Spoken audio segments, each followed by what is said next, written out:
Prologue. The beginning of the third Shadow Phenom incident.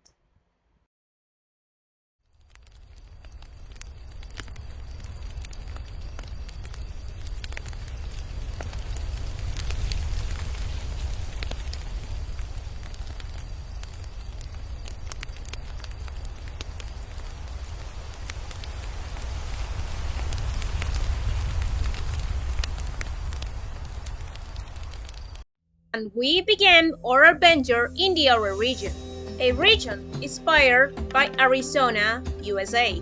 We can only control Nick in this part, accompanied by his loyal starter and his little friend, Riolu. They are currently somewhere in the great wilderness of the Ore region, but not far from the forest. In this part, there isn't much to explore except that we have to go with our trusty stolen ATV and check the things we stole. Among safe things, we have a backpack, some money, a mysterious metal briefcase, but Nick doesn't find what he's looking for. On times, Nick's loyal Riolu appears with some 2 Pokeballs. Nick thanks to his little buddy for his help and sits down to inspect the 2 Pokeballs.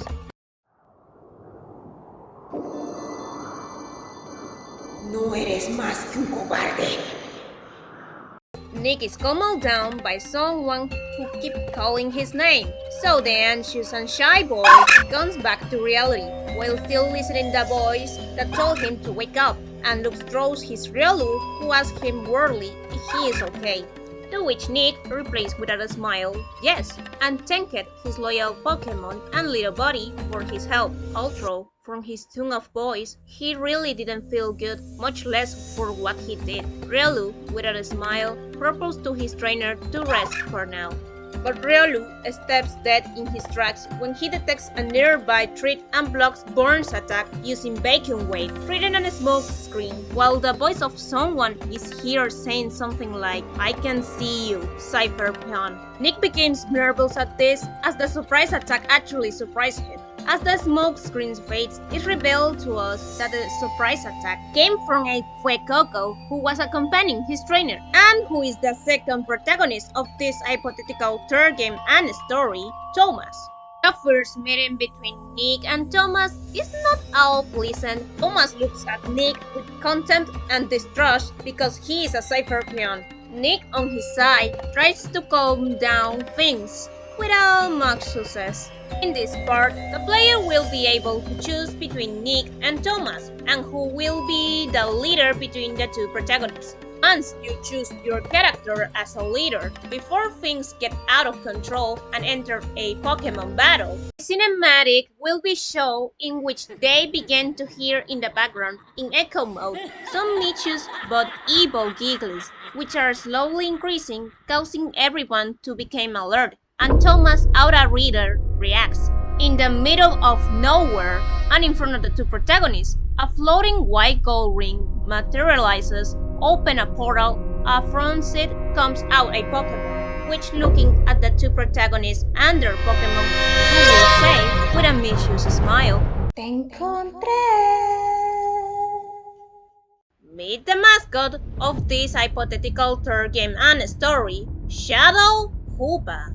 Shadow Hoopa, also known as the ultimate shadow Pokemon, is a highly chaotic, malicious, selfish, arrogant, childish, mischievous, vain, almost becoming a narcissist and bad-tempered Pokemon.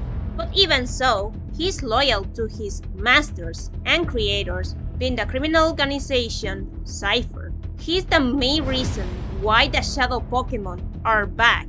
Returning to the story, Shadow Hoopa introduced himself to the protagonist. ¿Pero qué tenemos aquí? Tal parece que el traidor ha comenzado a hacer nuevos amiguitos. Ay, disculpen, ¿dónde están mis modales? Me llamo Hoopa Oscuro y soy el Pokémon Oscuro definitivo. Y... alguien está en serios problemas con nuestros superiores. Nick will be trembling with fear at the sight of the ultimate shadow Pokemon. How could be so deluded and naive to forget that his former bosses could simply send Shadow Hoopa to go after him? Thomas, for his part, will not only look at Nick with confusion upon hearing that Shadow Pokémon call him a traitor, but also snap him out of his thoughts and terror, as he tells him with a serious tone that they will solve their previous business later. For now, they have to take care of that clown first. Besides, Thomas thought that this could be his only chance to find the whereabouts of Cypher's secret hideout.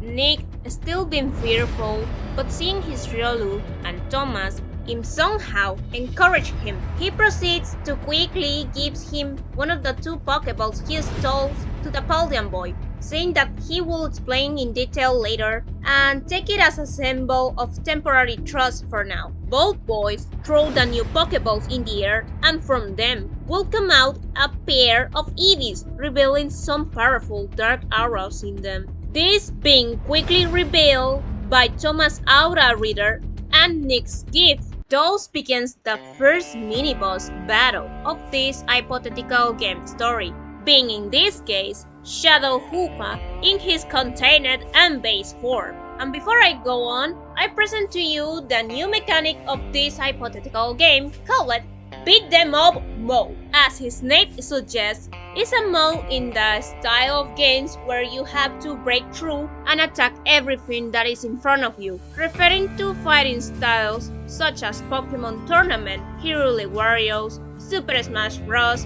but in 3D, among others. And incidentally, I'm also mixing the mechanics of bosses of Pokémon Legend of Arceus in this hypothetical game, being known only as mini-bosses. These mini-bosses will be found along the way, acting as obstacles for our protagonists. We will have a countdown option to choose which of the 2 protagonists to use, either Nick or Thomas, and we can only play with that character while the other will be a support character controlled by the CPU. If we play in the multiplayer mode, the game will choose randomly which character will use each player, being able to play with the 2 of them and revealing 2 different screens with the perspective of each player. But to continue with the story, we will pretend that we are playing in the solo mode. Both Nick and Thomas can move through the arena and dodge attacks, as well as take damage, as in Pokémon Legends of Arceus games, but instead of solving it with throwing small bags with healing powered as Legends of Arceus, rather, they will throw their Pokémon starters to activate the Beat Them Up mode, being possible to swap between the 2 starters of each protagonist as in 2D fight games, or simply if you want to solve it, as in the classic games, you can activate the classic system mode of Pokémon battles. The fight will end if our 2 starters or both Nick and or Thomas are out of battle. The 2 starters of both protagonists will have a unique fighting style, giving them more personality to each other.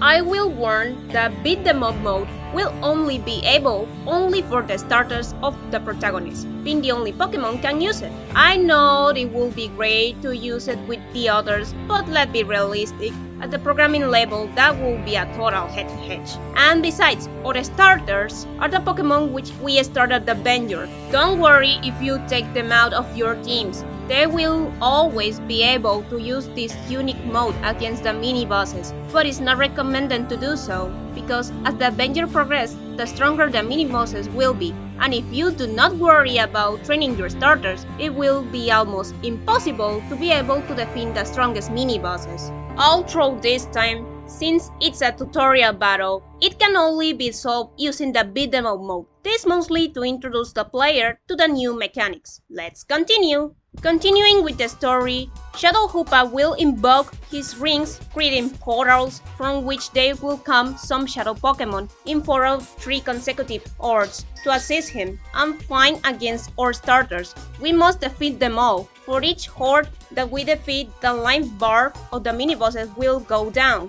And don't bother trying to capture them, guys. We don't have the snack machine with us yet, but we'll be able to capture those Shadow Pokémon later on. Once we have defeated them all and the bar has been emptied by half, now Shadow Hoopa will start attacking us. flying around the area and appearing randomly from his rings, using his shadow moveset until he gets to the point where he will use his characteristic move out of boredom, only to finish off all starters with a single and inevitable critical attack. This unique shadow move called Shadow Hole. Shadow Hole is a special attack in which Shadow Hoopa traps his opponents while creating a mysterious portal that leads to a mysterious pocket dimension, throwing his enemies inside. The portal closes and we can only see for a few brief seconds Shadow Hoopa relaxing either in his contained or unbound form until he opens two portals above him, and his opponents shoot out at full speed, impact each other, causing a much damage to both Pokemon, and his sibling laughs at this. This attack has a high probability of causing confusion to the Pokemon that suffers the attack,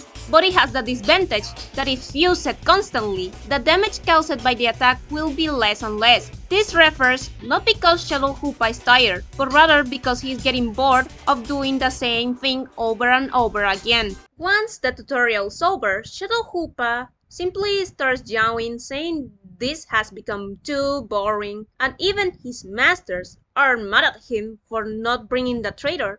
There was nothing to worry about. According to him, by letting us go for now, things will be more interesting. Plus, this wouldn't be the last time we will see him. The last thing that mischievous shadow Pokemon says to a protagonist is, "Keep things entertaining for me." Thus, Shadow Hoopa proceeds to leave through a portal, releasing his malevolent chunkle echoing in the background, which slowly disappears. Thomas tried to follow him, but Nick prevents him. It was too dangerous to go there, and even more after his Pokemon had been weakened, the ring where Shadow Hoopa went disappeared. Thomas, seeing this, for obvious reasons, becomes furious and starts screaming in anger that this could be his only chance to rescue his parents. Nick will be stunned at what Thomas said and only thought why Cypher would have kidnapped that child's parents. The scene ends up being interrupted with the sound of police vehicle sirens and officers shouting, ¡No se mueva! ¡Levante las manos donde las tenga! In this way, the screen will go dark. This slowly begins to reveal Thomas waking up the next day inside a cozy bed. It's revealed that we find ourselves inside the facilities of Pokémon HQ Labs. One of the old locations in Pokémon XD Gate of Darkness is back, having some expansions such as having new subway floor, an infirmary, a warehouse, etc. In this part, we will only control Thomas and leaves the room being greeted by Joby, who cheerfully and gently says good morning to Thomas. Joby is the younger sister of the protagonist of Pokémon XD Gale of Darkness, Michael. She is the only daughter and second child of the secretary Lily and the former director and founder of the Pokémon HQ Labs. Currently 12 years old, she can already speak clearly, being officially a Pokémon trainer. She is a cheerful, energetic, but mostly mischievous girl who is willing to help whoever needs it. She loves Pokémon, especially her Plusle and Minion. She's very close to her older brother, whom she admires a lot. She dreams of someday being strong enough to defeat Michael in a Pokémon battle. Her Pokémon team consists of Plusle, Minion, Lydian, and a shiny Eevee. Thomas says good morning to Joby, who takes the opportunity to tell him that Professor Crane and Agent Locker want to talk seriously with him, and she asks him if he is okay. Thomas thanks for the concern and asks Joby where the professor and Mr. Locker are. She gives us the indications, telling us they are in the subway area of the laboratory. But before we leave to continue, she gives us a device and tells us this is a PDA, that this is the means of communication that everyone in our region currently uses, and he's going to need it, as well as passing us her contact. In this way, we can freely control Thomas and explore the Pokémon Labs HQ facilities, including the new areas. If we enter to the cafeteria, the first thing we receive is the open news, where it is reported that a mysterious and illegal factory was found destroyed by an explosion, somewhere in the unexplored forest of the Oro region. Both local authorities and the international police will continue investigating to discover the cause of this. But for what what little could be found that a legal factory was owned by Cypher, thus confirmed after 5 years the criminal organization Cypher has returned. Thomas and everyone present were surprised to hear such news. Some would even be upset to hear that rumors that Cypher was back were true. This scene is optional and will only be activated during the first phase. Anyway, after exploring everything, we arrive at the new subway floor of Pokémon HQ Labs. In the corridors, as the current director of Pokémon HQ Labs, Professor Crane, and Secretary Lily, Thomas approaches them, greets them, and asks them how the Shadow Eevees were doing. Professor Crane tells us that they have been analyzing them, but the results have been worrying to see that they got some resistance, and they're barely even lower a bar of the darkness meter, and were too hostile to be touched either humans or Pokemon. They tried to put both Pokemon in the purification chamber to see if they could lower the darkness bar even a little, but they were rather a little immune to the process.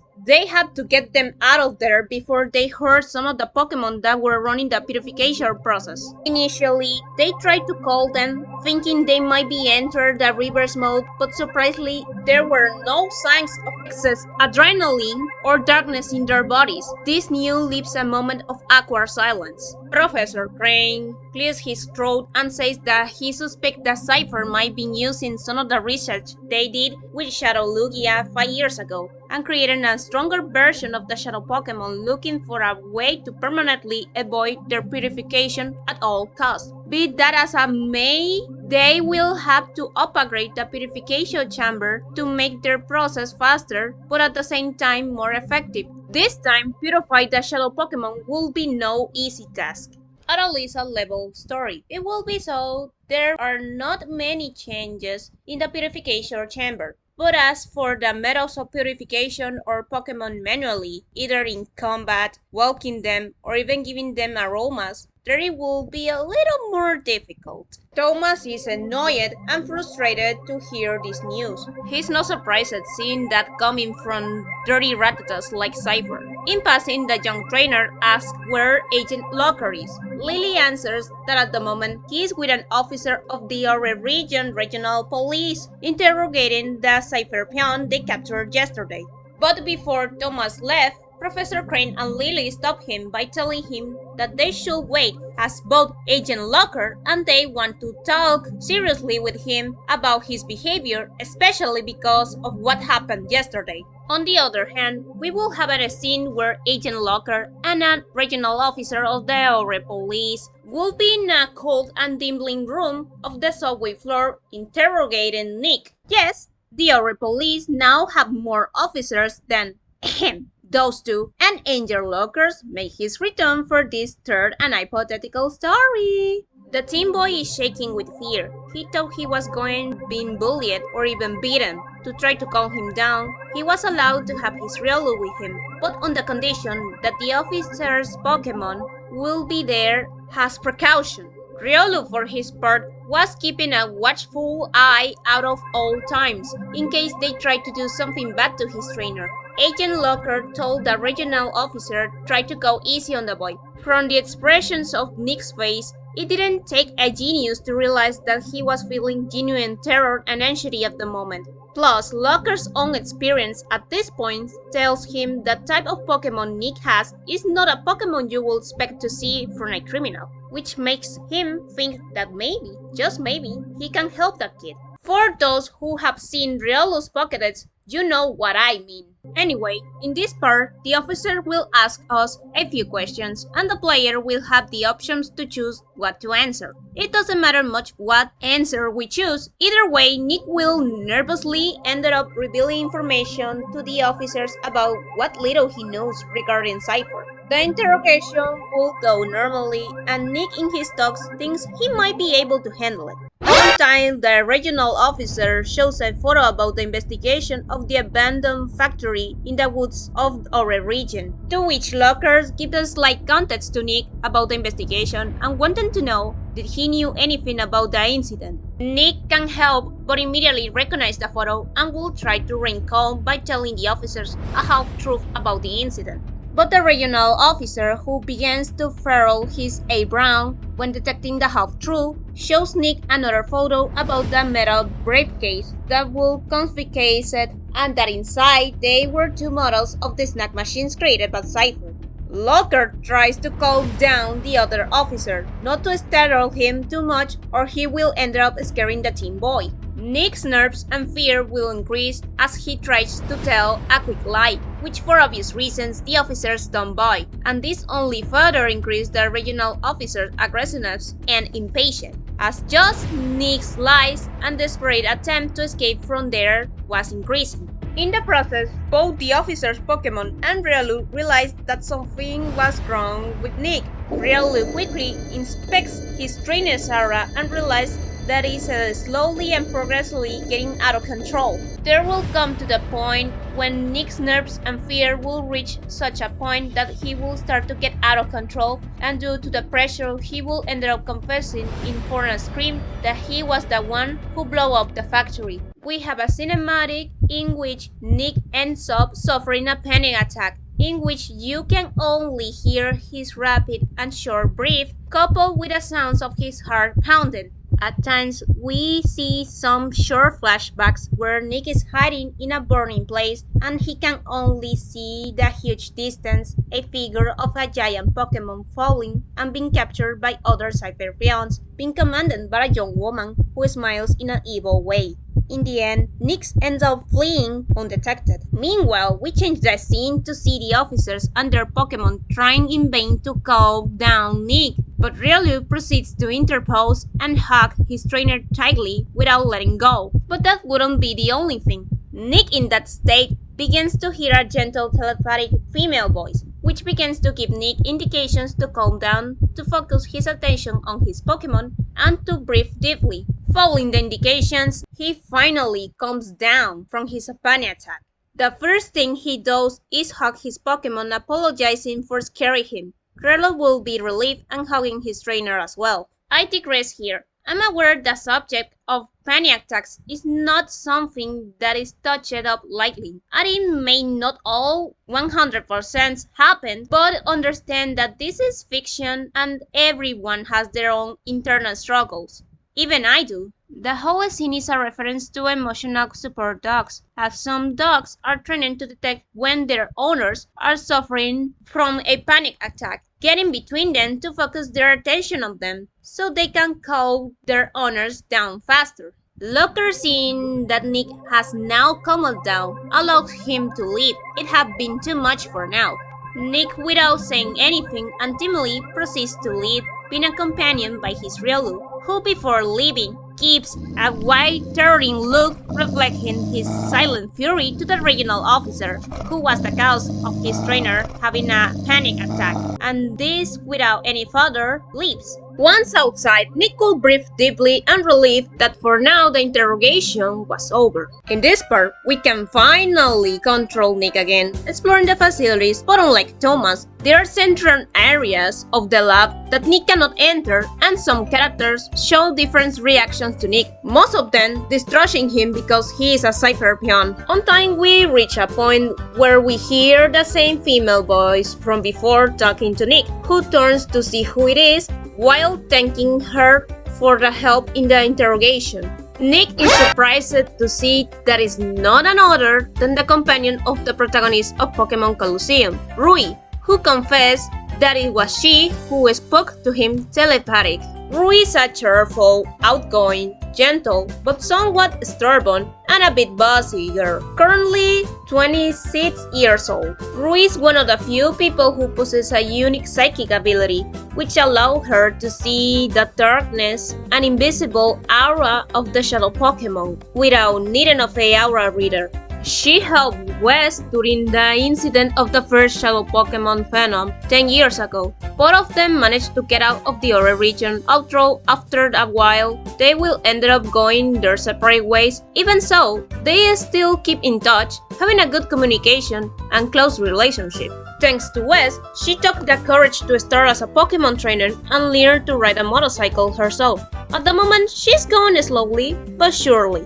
Her Pokémon team consists of Flossel, Flareon, Swoobat, and Phoebus, This will be one of the few cases that I will repeat Pokemon just for lore reasons. Nick's initial positive reaction fades and he backs away, and Riolu immediately steps in and goes in defensive mode. Rui tells the two of them that they have nothing to be afraid of, that she will not harm them. Nick, seeing Rui's peaceful and gentle reaction, will calm down a bit, but he will be confused. The same will happen with Riolu. After all, he wouldn't let his guard down at all. The boy apologizes to Rui for his attitude. Rui tells him do not worry, that if he wants, he could go slowly to get to know each other. And before she forgets, she tells him that Professor Crane say he wants to see him, giving him the directions to his office. With that, Rui leaves to see Agent Locker. But as she was leaving, Rui, through telekinesis,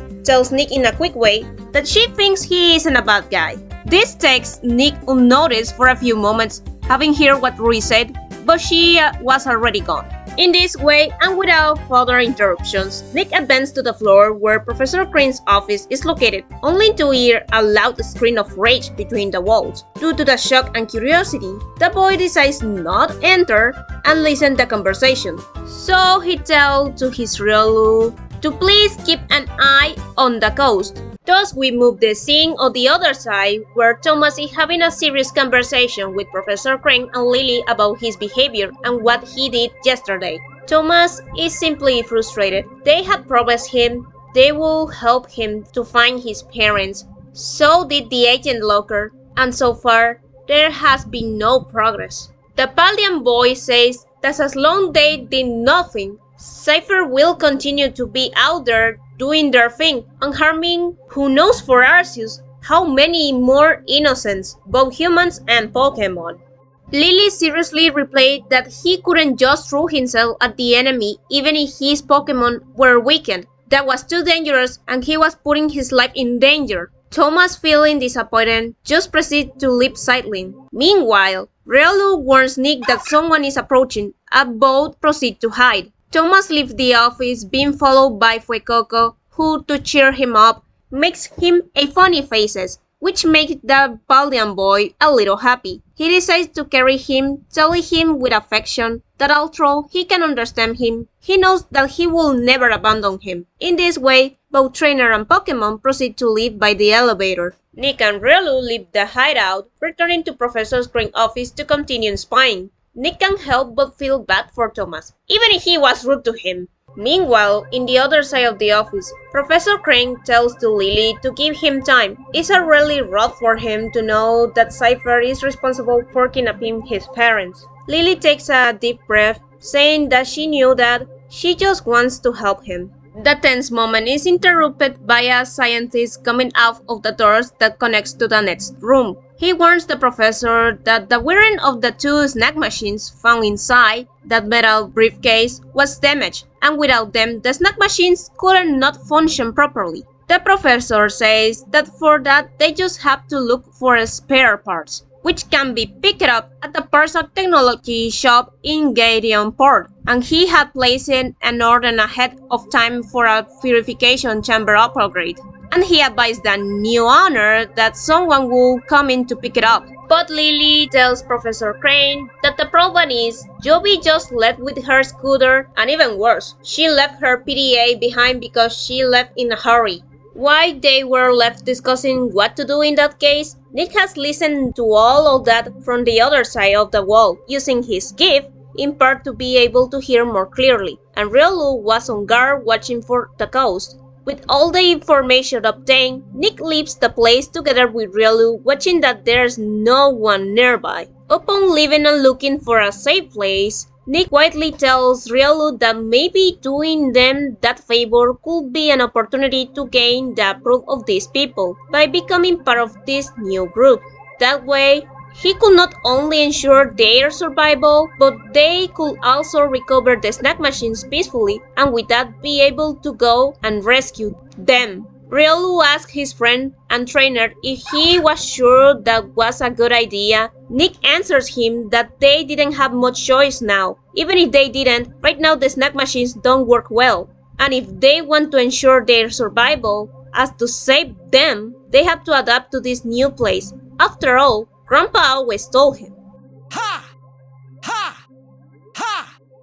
In this part, the player will have the first stealth mission, which consists of finding the person who has the keys of the ATV that Nick borrowed, recovering the Shadow EVs that he also borrowed, finding the location to Gideon Port, and after that, having to get out of the Pokémon HQ labs undetected. This making reference to those stealth missions in some games. I will admit that this will be tedious for some, and there may be more of this later, but I do all this with the intention of making the experience feel more complete, as entertainment, and even natural, by not only being only Pokemon battles, which of course I do not ignore that this is the main thing, and we do not want the adventure to end so fast, right?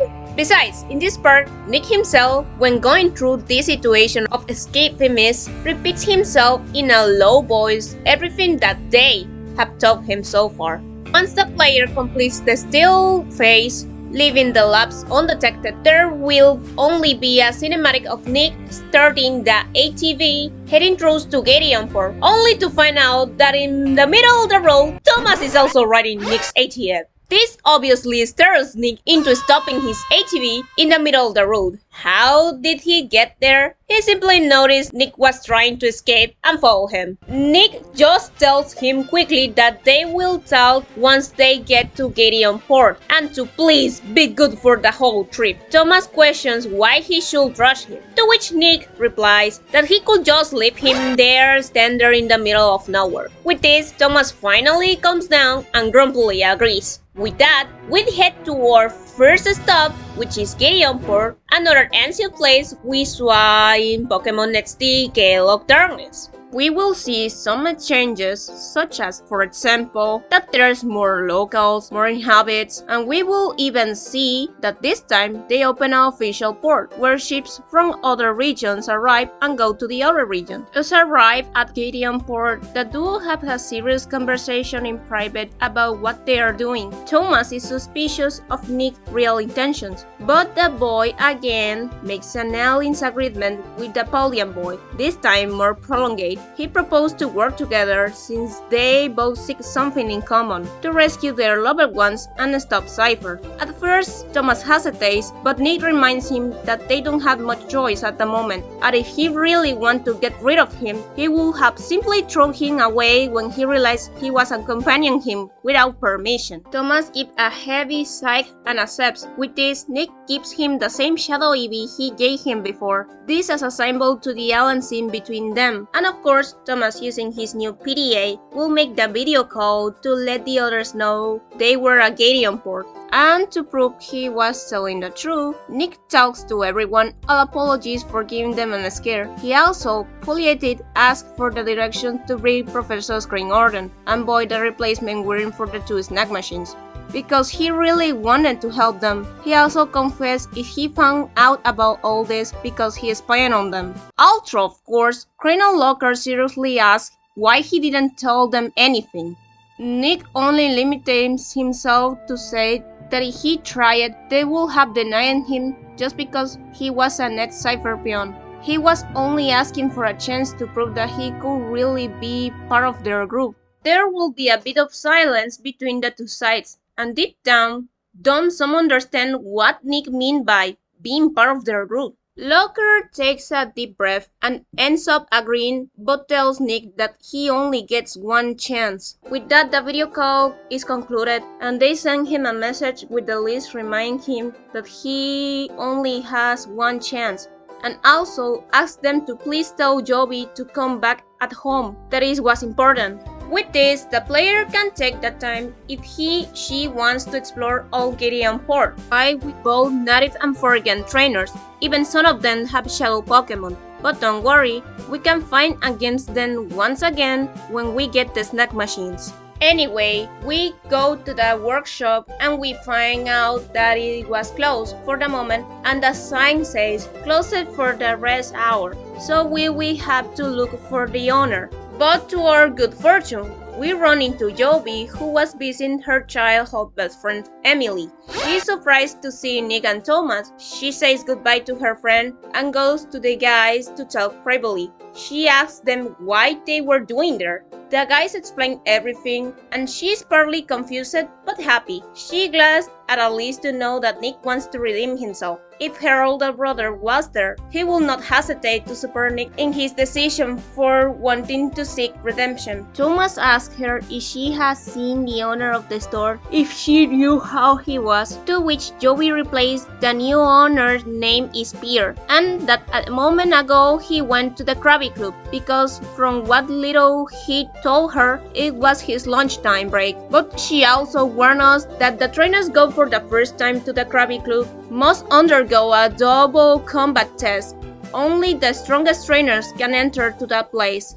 With this information obtained, the duo can proceed, but before leaving, Nick warns Jovi that she left her PDA behind and that her family asked her to come back and it was something important. When Jovi hears this, she's very excited and thanks to us and quickly says goodbye. So Jovi runs away at full speed like lightning. With that, we will head to the Krabby Club where we'll have our first battle in pairs with the security guards of the Krabby Club. Due to the demand and increase of customers, even more on the side of tourists, employees had to increase training and strategies in Pokémon battles to maintain the reputation of the Krabby Club, in addition to keep their jobs. Once we defeat them, we'll be able to enter and we will find Pierre, who has just finished his lunch. We talk to him about the request of Professor Crane. He agrees, we go to his workshop and he gives us both the part of the Professor Crane Orden and the spare wing ring we need. This way, we'll leave Gideon Port and return to the Pokemon HQ labs, where Lily, Rui, and Agent Locker are waiting for us. Lily and Locker are surprised, but at the same time they are relieved to see that Nick keeps his word. Rui smiles and tells the rest of them that she told them. The boys hands over the objects and Locker asks the boys, mainly Nick, to please do not do that again. They would have gotten into serious trouble if they had not warned them in time. They all proceed to enter to the facilities to go to the room where Professor Crane is, but he was not alone, since some people in formal eatery were there. The most curious thing is that they all had brooches and objects with the same symbol of a blue crescent moon.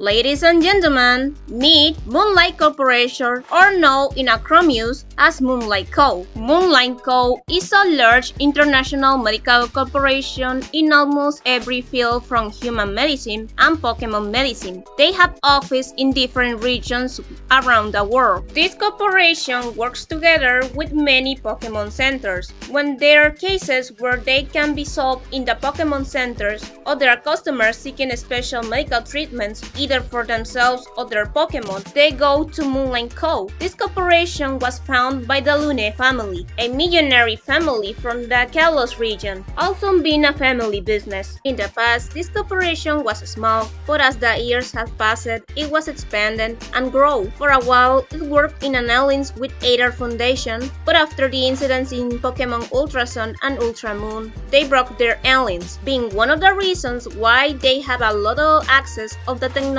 that once belonged to the Aether Foundation. This technology now able to them, including gardens and Pokemon preservation areas. Currently, Moonlight Co. has opened a new office in the Ore region, and they have an alliance with the current director and one of the founders of the Ore Pokemon Restoration Organization, known in acronyms such as OPRO.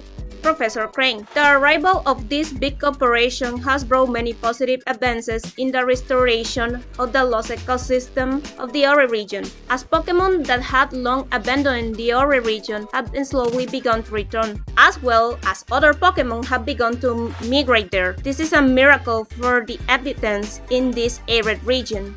Having explained all this, let me introduce you the new and current president CEO of the Moonlight Co., Endymion. Endymion is the only son of the recently deceased and former president CEO known only as Mr. Lune. Kind, open-minded, charismatic, and with a big heart, Endymion is taking the responsibility and legacy that his recently deceased father left him, both to honor his memory and genuine desire to find cures for disease considered incurable, so absolutely no one has to go through that suffering. He initially has no intentions of continuing the business family until his Togetic, his first Pokémon, ended up dying from an incurable disease, and no matter how many Pokémon centers he took him to, or even asked help from his father, nothing could be done about it. In addition, Endymion is inspired by the mythologic character of the same name, who is said to have fallen in love with the Titanide of the moon, Selene.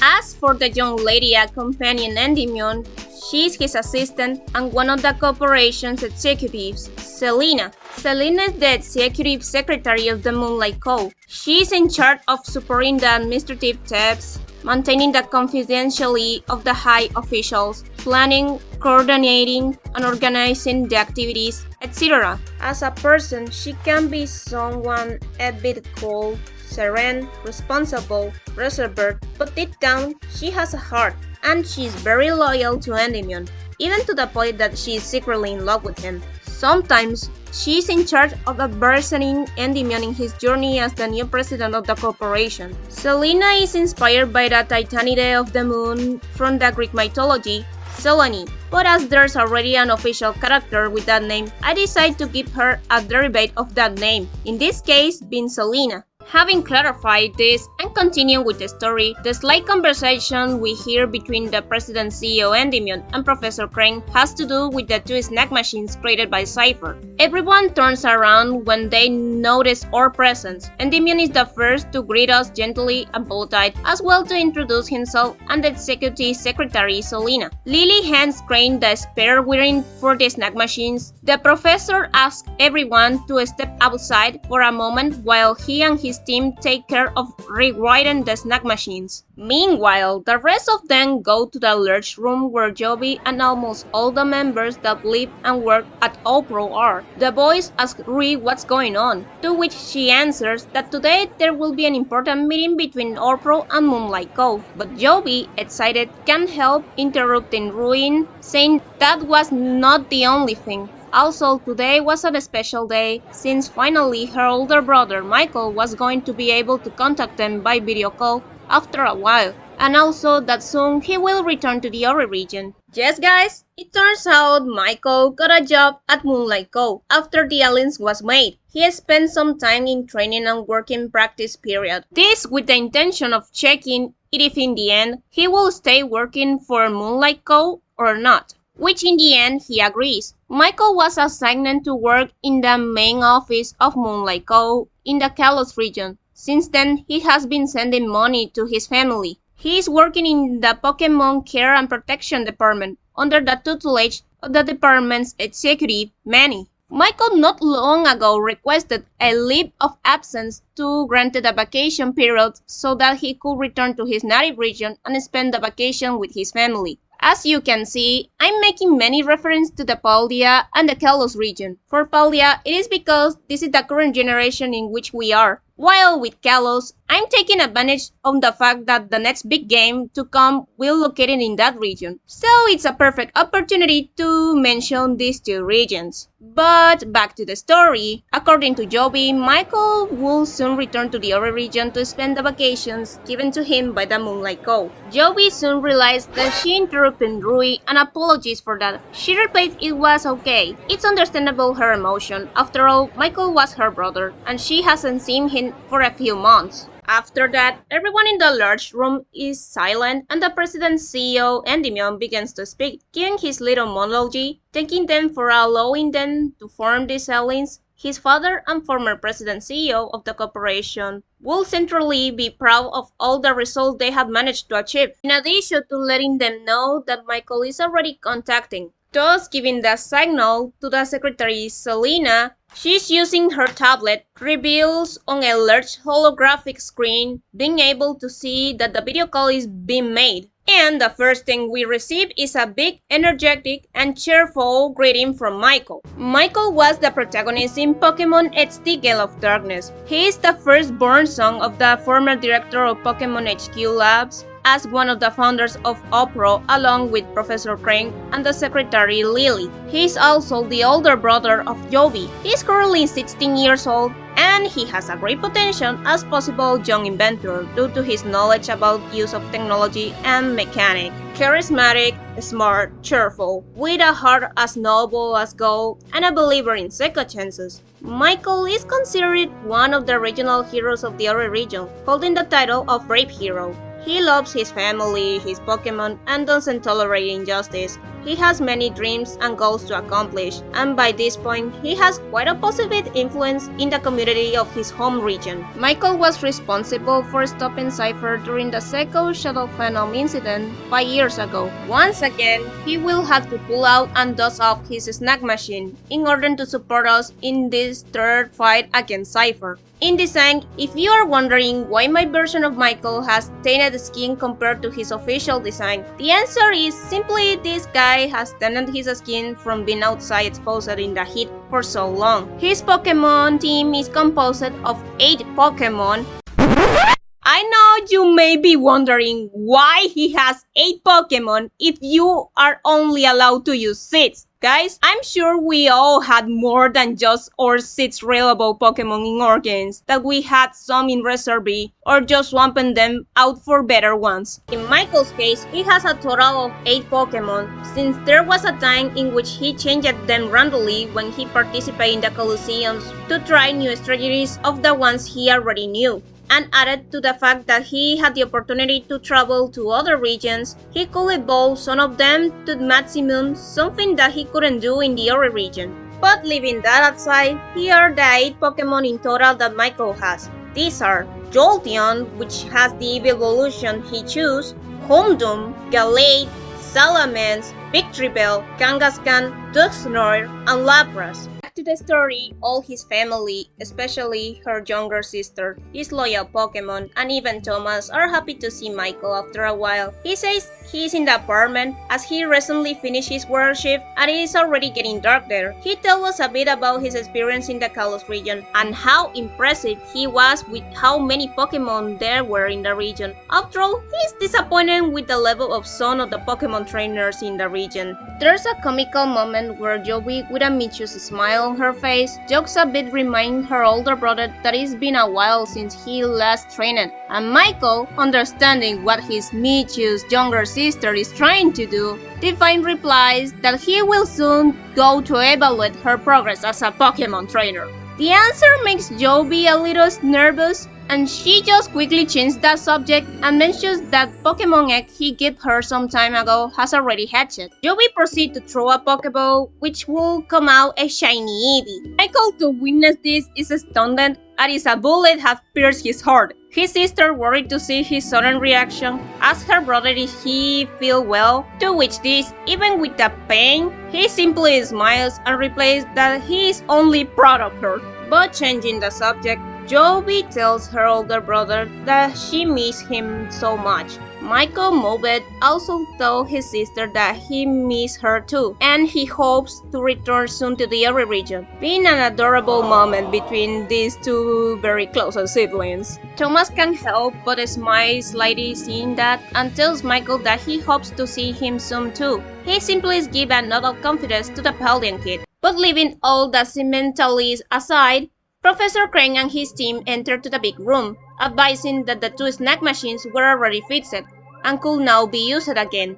Michael lets out a heavy sigh, saying that Cypher doesn't know when to stop, and that was bad as it could affect them, even more with the Ores Grand Tournament of this year. I just limit myself to say that the Ores Grand Tournament will be the closest thing the region has to a Pokémon League. That big event is announced every 4 years, and according to the story, that year will be the first time the inclusion of Porygon's trainers in the tournament.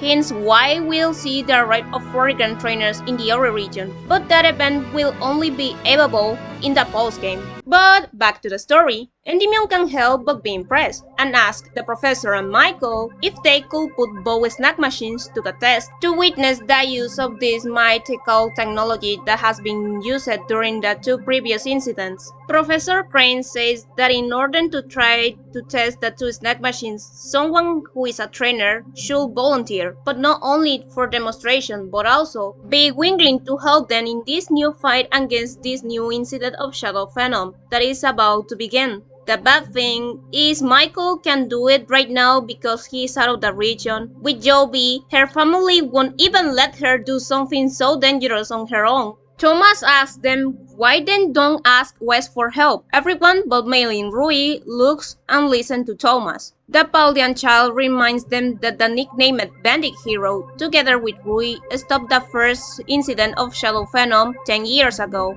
Nick's eyes light up when he hears this, and he possibly mentioned that if they could count on Wes' help, they could, but before they would go on, Rui interrupted them with a more serious expression and less energetic tone. She told us that this wasn't possible. The boys worriedly asked her why not. Rui will simply slyly pull out somewhat worn poster containing a picture of Wes, and under it says missing. There will be a moment of awkward silence after the revelation for the protagonist. Yes guys, according to the events of this story, Wes, who was the protagonist in Pokémon Colosseum and the one responsible along with Rui for stopping the first incident of Shadow Venom 10 years ago, and who is currently 27 years old, currently missing without a trace, and also includes his 8 Pokémon that, like Michael, when he had the opportunity to be outside of the other region, he could evolve some of his Pokémon that in the other region he could never be able to evolve them. Those Pokémon are Espion, Umbreon, Typhlosion,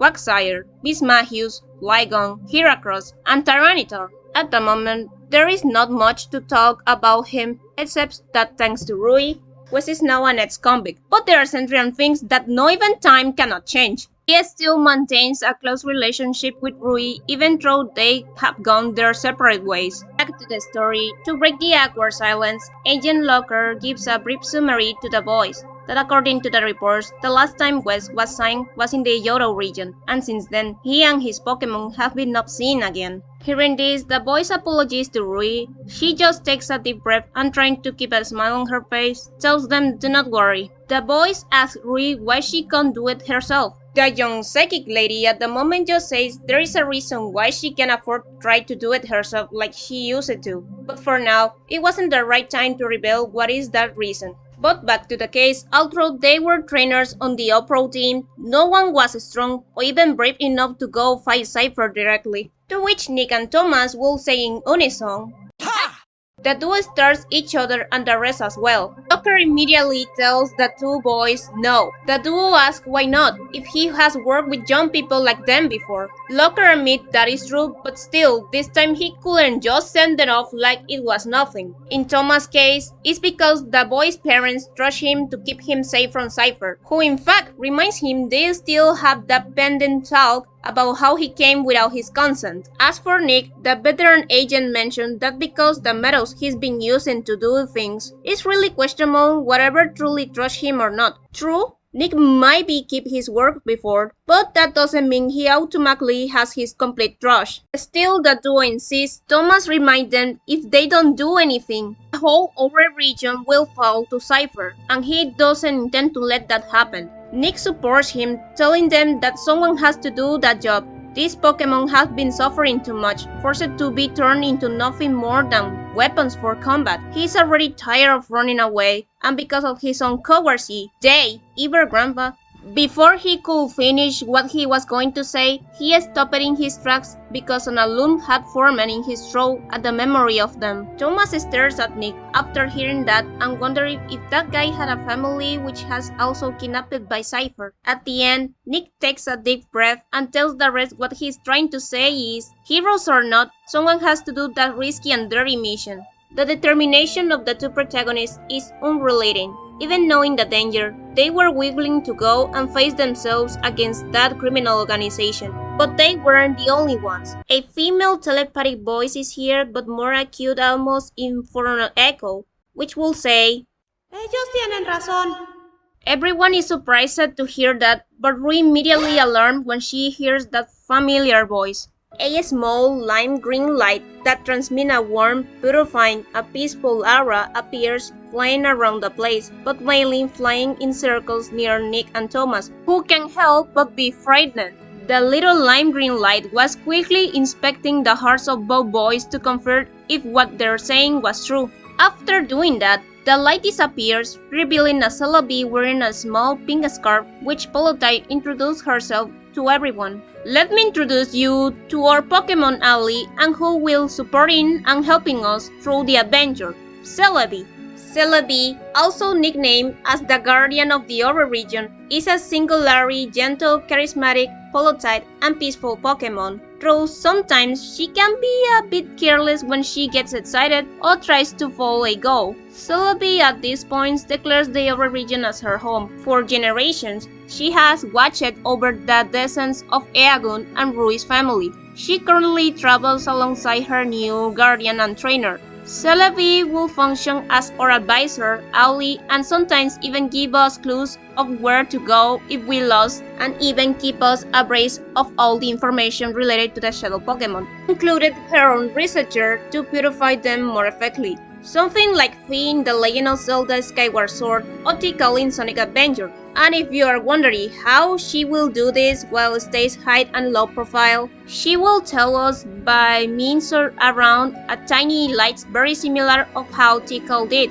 But instead of just through the clue, we will have options to talk to Celebi, being this to ask for advice, clues, or to give us information regarding the shadow Pokémon, very similar to the folders and reports of Ain in Pokémon Colosseum and Professor Crane in Pokémon XD Gale of Darkness. But back to the story, almost everyone is surprised by Celebi's sudden appearance. Rui, for her part, can't help but approach Celebi and tell her seriously that she shouldn't do that, much less in front of a lot of people. Celebi apologized to her current guardian for that. Yep, in this way it's revealed to us that Rui is Celebi's new guardian. Because of that, she can no longer afford to simply go and fight Cypher, much less if they discover that Celebi was with her or if she was Celebi's new guardian. Still, she informed the rest that she inspected the hearts of the boys and they were genuinely telling the truth. Plus, she also supports them by reminding everyone that they don't have many options. The ultimate shadow Pokémon is Hoopa.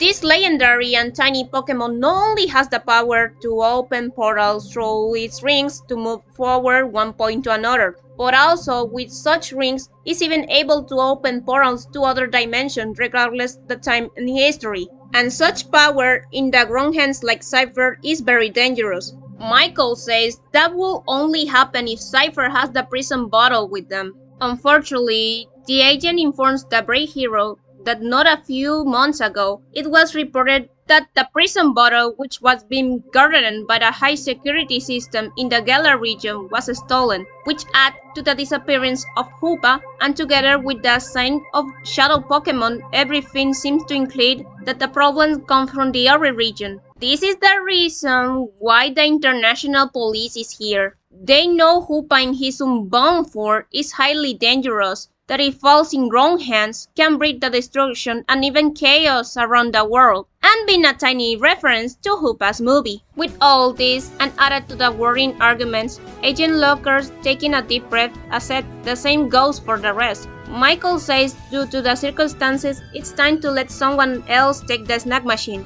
And although he will not be able to do much for now, since he is outside of the Ore region, he suggests to Nick and Thomas to go to Pirate Town to start the investigation. He will contact one of his agencies to let him know that they were going there and inform the new mayor of the town. Michael will give us directions to Pirate Town. Rui, for her part, will contact her grandparents to let know them about this and allow them to use the relic stone of Agate Village. Also, as Celebi's new guardian, she doesn't have the luxury as before of accompanying us everywhere, but she will be supporting us. Besides, this wasn't the first time she faced Cypher anyway. Rui also proceeds to give us the coordinates to go to Agate Village.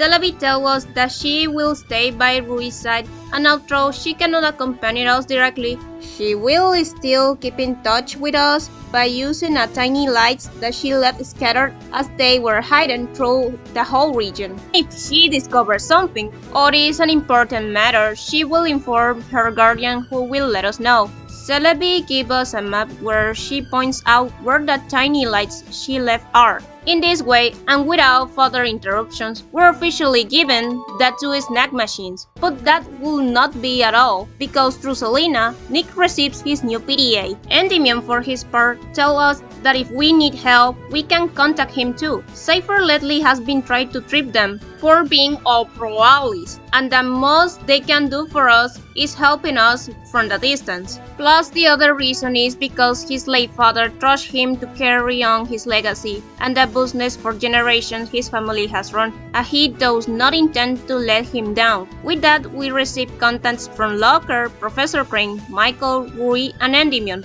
Selena gives us 20 Pokeballs, 10 for Nick and 10 for Thomas. In this way, and without further delay, we can leave the Pokemon HQ lab and start this adventure. But we have a cinematic.